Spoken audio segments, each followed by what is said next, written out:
ஓம் நமச்சிவாயா. போன வீடியோவில் கன்னி லக்னக்காரங்களுக்கு ஒவ்வொரு வீட்டின் அதிபதி யாருன்னு பார்த்தோம். இந்த வீடியோவில் துலா லக்னக்காரங்களுக்கு ஒவ்வொரு வீட்டின் அதிபதி யாரு அப்படிங்கிறத பார்க்கலாம். இங்கே ஸ்க்ரீனில் தெரிகிற ராசி கட்டத்தை பாருங்க. துலாம் அப்படிங்கிற இடத்துல 1ன்னு நம்ம எழுதியிருக்கோம். ஜாதகத்தில் இப்படி 1 அப்படின்னு எழுதியிருக்க மாட்டாங்க.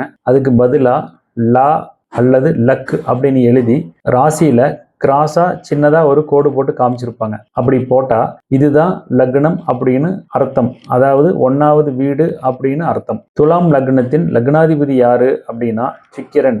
அதே சுக்கிரன் 8ஆம் வீட்டிற்கும் அதிபதியாக இருக்கிறார். துலா லக்னத்திற்கு செவ்வாய் 2ஆம் வீட்டிற்கும் 7ஆம் வீட்டிற்கும் அதிபதியா இருக்கிறாரு. குரு பகவான் 3ஆம் வீட்டுக்கும் 6ஆம் வீட்டுக்கும் அதிபதியா இருக்கிறாரு. சனி பகவான் 4ஆம் வீட்டுக்கும் 5ஆம் வீட்டுக்கும் அதிபதியா இருக்கிறாரு.